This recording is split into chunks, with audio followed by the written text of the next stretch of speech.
O Senhor esteja convosco. Ele está no meio de nós. Proclamação do Evangelho de Jesus Cristo, segundo Lucas. Glória a vós, Senhor.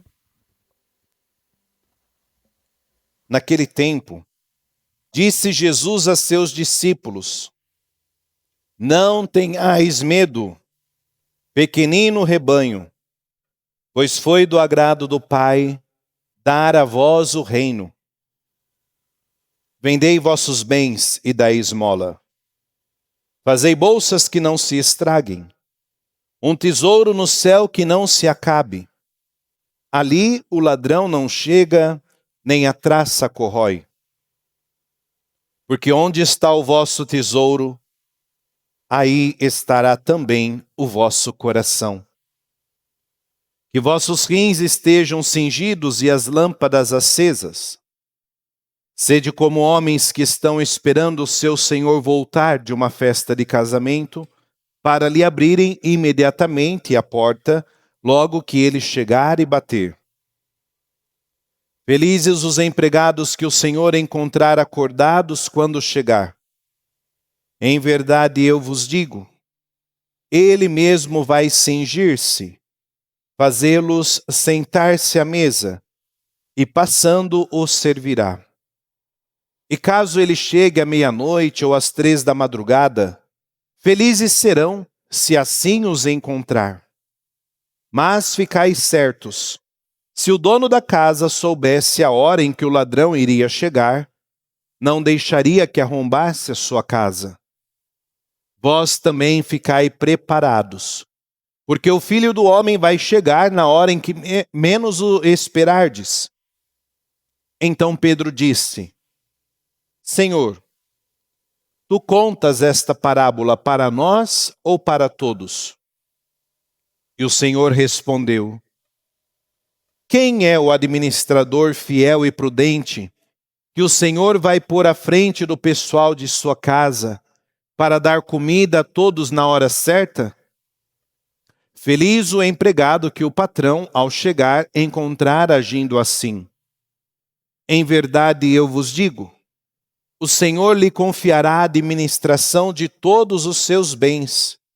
Porém, se aquele empregado pensar, meu patrão está demorando, e começar a espancar os criados e as criadas, e a comer, a beber e a embriagar-se, o senhor daquele empregado chegará num dia inesperado e numa hora imprevista. Ele o partirá ao meio e o fará participar do destino dos infiéis. Aquele empregado que, conhecendo a vontade do Senhor, nada preparou, nem agiu conforme a sua vontade, será chicoteado muitas vezes. Porém, o empregado que não conhecia essa vontade e fez coisas que merecem castigo, será chicoteado poucas vezes. A quem muito foi dado, muito será pedido. A quem muito foi confiado, muito mais será exigido. Palavra da salvação. Que as palavras do Santo Evangelho perdoem os nossos pecados e permaneçam para sempre. Amém. Podemos nos sentar um pequeno instante.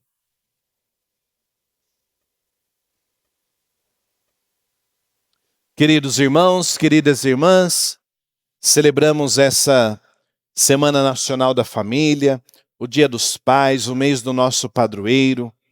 E hoje a liturgia, no primeiro versículo do Evangelho de hoje, diz o quê, né? Jesus fala o quê para nós? Não tenhais medo. Só para vocês terem uma curiosidade, essa é uma palavra, uma frase que aparece 366 vezes na Sagrada Escritura. Todos os dias, Jesus falando para nós, não tenhais medo. E se é ano bissexto, tem uma palavra a mais ainda. Não tenhais medo. Naquele sentido também, como? Por que não tenhais medo, né? Nos chama até mesmo de pequenino rebanho. por conta das nossas fragilidades, por conta da nossa pequenez mesmo, por conta do nosso modo de ser, que ainda às vezes é tão frágil, mas ele diz: não temais.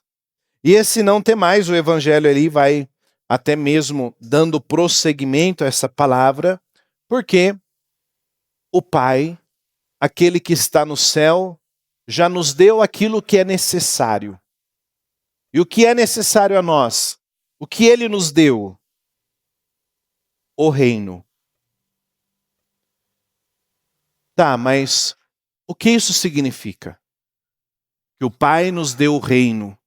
E esse reino, quem nos revela é o próprio Jesus. Por isso nos pede para não temer.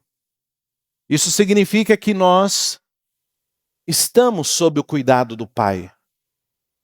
Em todos os nossos dias, em todos os nossos momentos, nós permitimos que o Pai, junto conosco, administre tudo aquilo que nós somos. Por isso, depois aí, no Evangelho, continua com essa questão de vender todos os bens, de não fazer bolsas que se estraguem, mas nos pede algo a mais, de juntar os nossos tesouros no céu. Porque ali, juntando tesouro no céu, aqueles tesouros que o Senhor nos ensinou a bem viver, como bem viver, amor, a generosidade, a partilha, tudo que nós temos, nessa partilha generosa da nossa vida, porque nada vai nos faltar. Não podemos esquecer aquele salmo tão bonito, o Salmo 22, né? O Senhor é o pastor que me conduz, não me falta coisa alguma. Ele nos conduz e nada vai nos faltar. E aí esse tesouro construído no céu, eu não vou ter que me preocupar com as coisas que estão aqui, porque o meu tesouro, aqui, a minha maior riqueza, está onde o ladrão não chega. Está onde a traça não come. Está onde a ferrugem não corrói. É o tesouro no céu que o Senhor nos pede, mas Ele nos pede para vivermos de uma maneira diferente também. Com os rins cingidos e as lâmpadas acesas. Estarmos sempre prontos a ouvi-lo. Antigamente, no tempo bíblico, as pessoas usavam túnicas longas, né? Então tinham que estar aí com um cordão amarrando, né, as túnicas, né, para significar a prontidão no caminhar para lá e para cá, no caminhar segundo Deus, no caminhar segundo Jesus. Que nada atrapalhe a nossa prontidão de estarmos com o Senhor, né, para fazer as suas maravilhas. Então, cingidos e lâmpadas acesas, no sentido da vigilância. Vigiar o tempo todo para perceber os momentos da graça de Deus na nossa vida. Os momentos que Deus fala conosco na nossa história. E Ele fala conosco, até outro dia eu ouvia uma frase tão bonita, Ele faz o extraordinário no ordinário da nossa vida. Ele dá-se inteiro no nosso cotidiano, naquilo que a gente faz dia a dia. Não vai acontecer uma explosão, o Senhor vai aparecer e pronto, acabou. Não. Ele quer que nós estejamos com Ele naquilo que nós fazemos na nossa caminhada. No nosso modo de ser, mas como agora? Vivendo a partir da sua presença em nós. Ele mora em nós. Como nós falamos até mesmo na semana passada, Ele faz a sua tenda em nós. Ele habita no nosso coração, por quê? É do agrado dele fazer isso. É do agrado dele cuidar de nós. Ele se diverte cuidando de nós. Ele quer estar muito próximo a nós.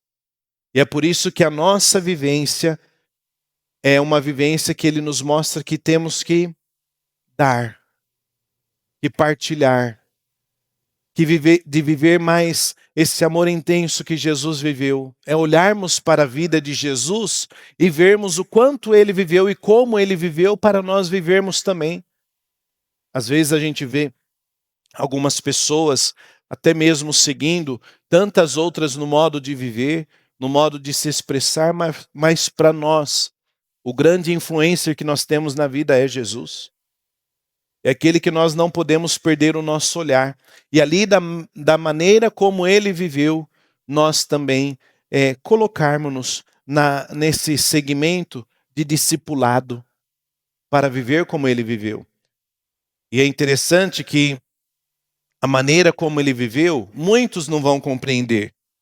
Porque muitos não compreendem que é dando que se receberá.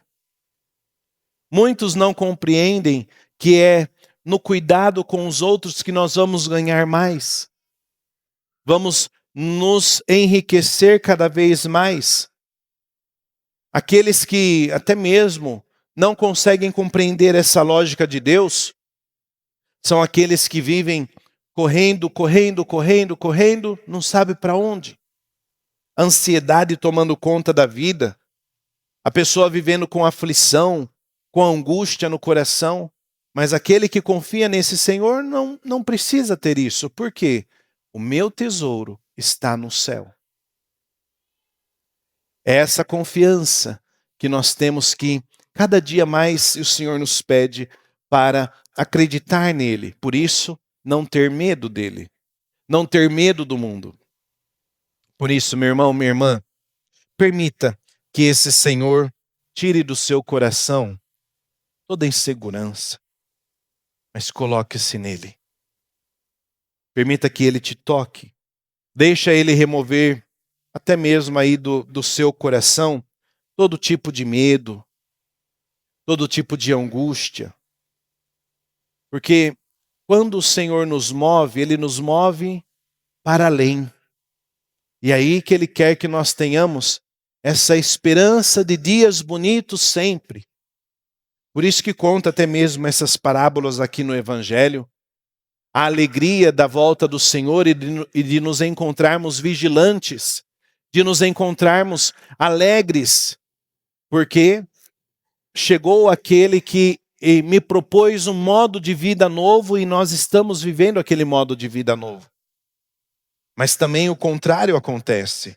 E aqui é uma analogia ao inferno eterno, à condenação eterna, né? Quando fala que a pessoa que o Senhor chegar e não encontrar a maneira que ele pede, vai partir ao meio, vai ser chicoteado muitas vezes, porque ele nos dá um modo de viver.